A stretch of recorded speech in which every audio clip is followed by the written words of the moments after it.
Jina la Jamhuri ya Muungano wa Tanzania. Mimi kama nilivyotambulishwa,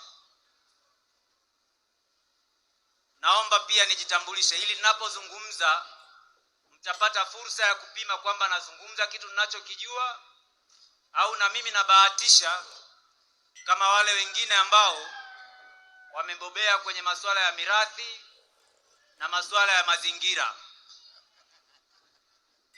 Mimi ni mkuu wa wilaya ya Handeni, lakini ni wakili wa Mahakama Kuu ya Tanzania, vile vile ni wakili wa Mahakama Kuu ya Zanzibar.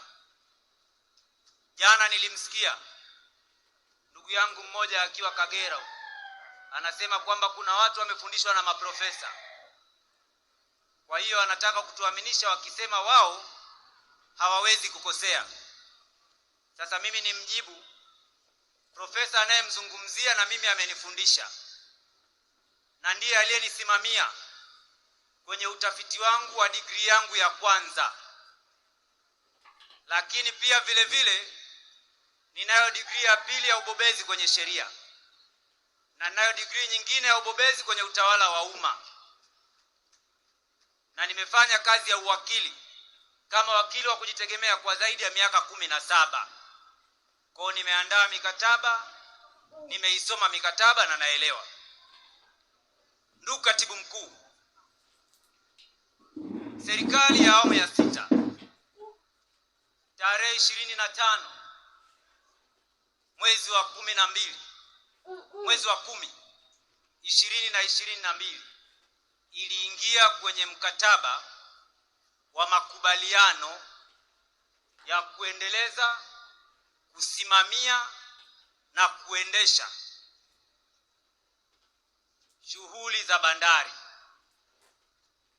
Mkataba huo baada ya kusainiwa ulipaswa kwa mujibu wa sheria ni lazima uridhiwe na Bunge la Jamhuri ya Muungano wa Tanzania. Ndugu Katibu Mkuu na wana wa kanda ya Ziwa, Bunge letu la Jamhuri ya Muungano wa Tanzania limeridhia mkataba huo. Hivyo basi kuufanya mkataba huo kuwa ni mkataba halali wa makubaliano wa mambo matatu niliyoyasema: kuendeleza, kusimamia na kuboresha maeneo ambayo yametajwa kwenye mkataba. Ndugu Katibu Mkuu na wana wa kanda ya Ziwa, mkataba wowote unaposainiwa lazima uwe umesainiwa kwa jambo mahususi ambalo kila mtu anaweza kulifahamu. Kama ni kuuziana shamba, mkataba utasema tumeuziana shamba. Kama ni gari, mkataba umesema tumeuziana gari. Sasa mkataba tuliosaini sisi umesemaje? Umesema tutashirikiana kwenye mambo yaliyotajwa kwenye kiambatanishi namba 1. Kwa hiyo mkataba huu ni mahususi kwa mambo yaliyotajwa kwenye kiambatanishi namba 1. Sasa hii ipo kwenye mkataba na mkataba ninao hapa, ni huu hapa. Wale wenzetu wana tabia wakati wanaongelea huu mkataba hawausomi, wanaupeperusha hivi kama kitambaa cheupe. Sasa mimi ningependa nisome kwamba ni wapi tumesema kwamba yanayohusu ni yale yaliyotajwa katika kipengele nilichokisema. Hiyo unaipata kuanzia kifungu cha 1, kifungu cha 5 na kifungu cha 4. Kote huko ukipita utaona.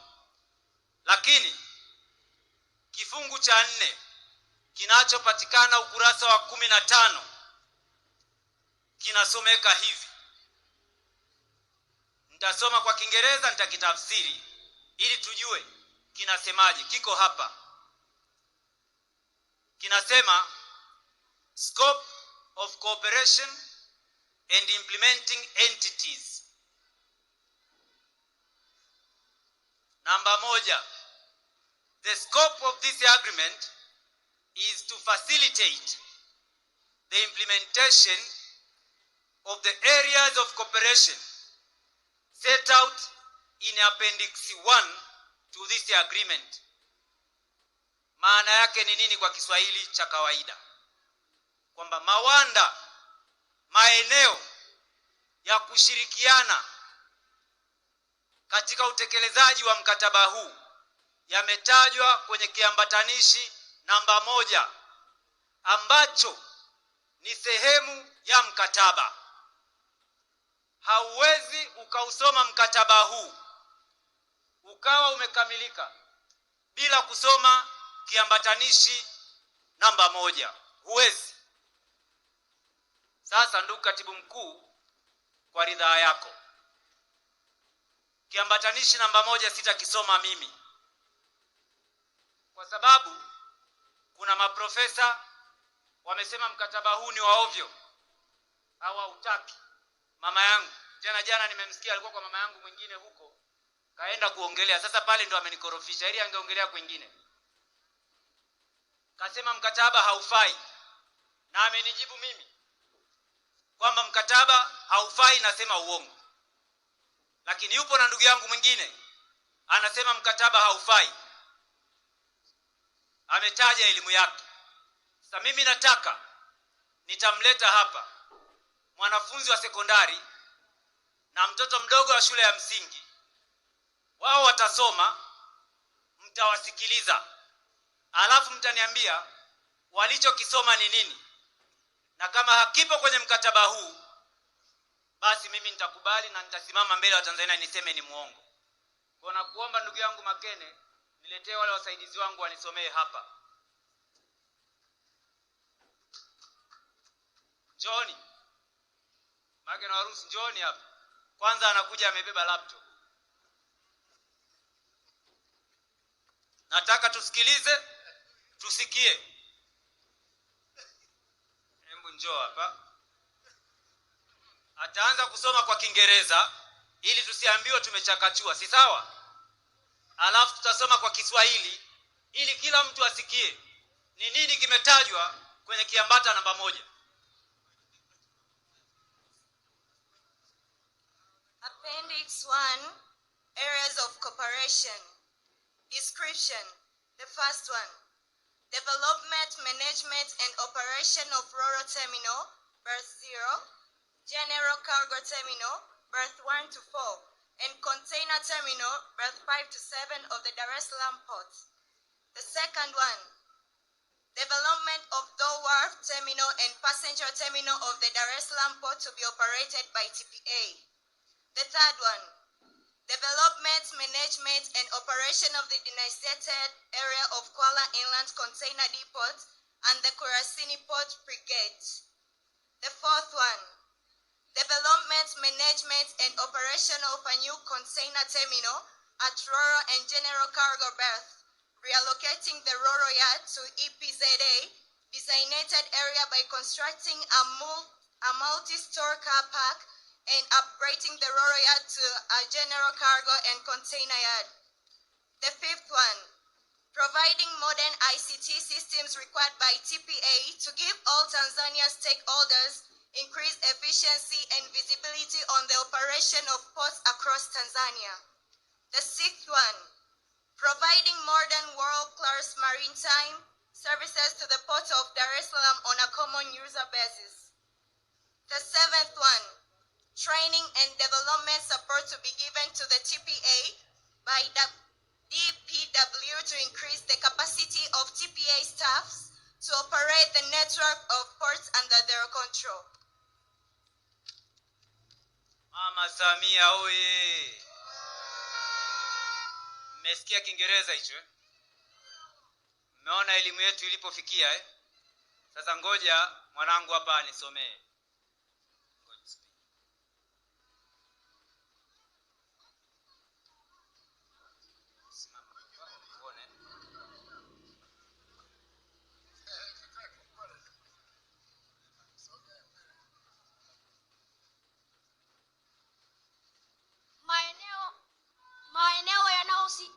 husika ni uendelezaji, usimamizi na utekelezaji wa kituo cha LOL gati 0 gati namba 1 hadi namba 4 na terminal ya makontena gati namba 5 hadi 7 ya bandari ya Dar es Salaam. Namba 2,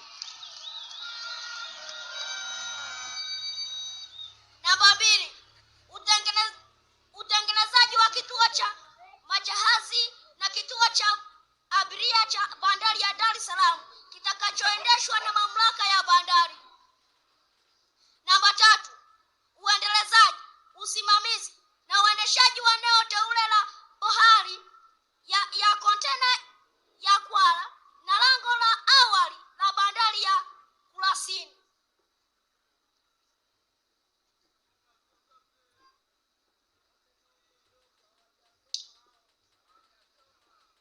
Namba 4, utayarishaji, usimamizi na uendeshaji wa kituo kipya cha kontena huko Roro na gati la mizigo ya jumla. Uhamisha yadi ya Roro hadi eneo lililoteuliwa na EPZA kwa kujenga hifadhi ya magari ya ghorofa ya uboreshaji hadi yadi ya jumla ya mizigo na makontena. Namba 5, kutoa mifumo ya kisayansi ya tehama itakayotakiwa na mamlaka ya bandari ili kuwapa wadau wote wa Tanzania kuongeza ufanisi, muonekano na uendeshaji wa bandari nchini Tanzania.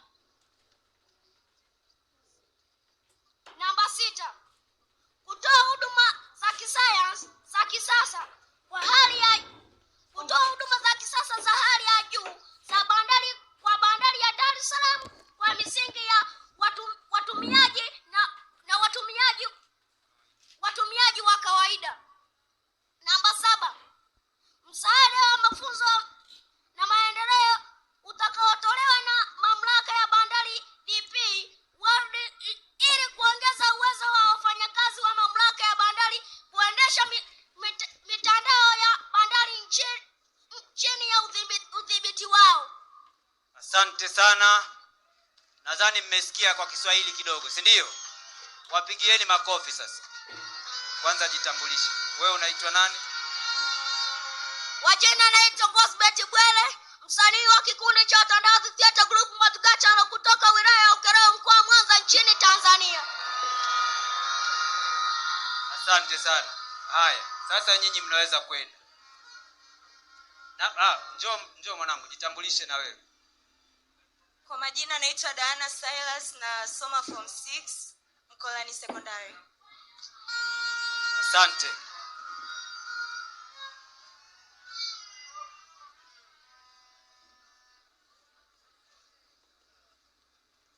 Sasa ndugu zangu,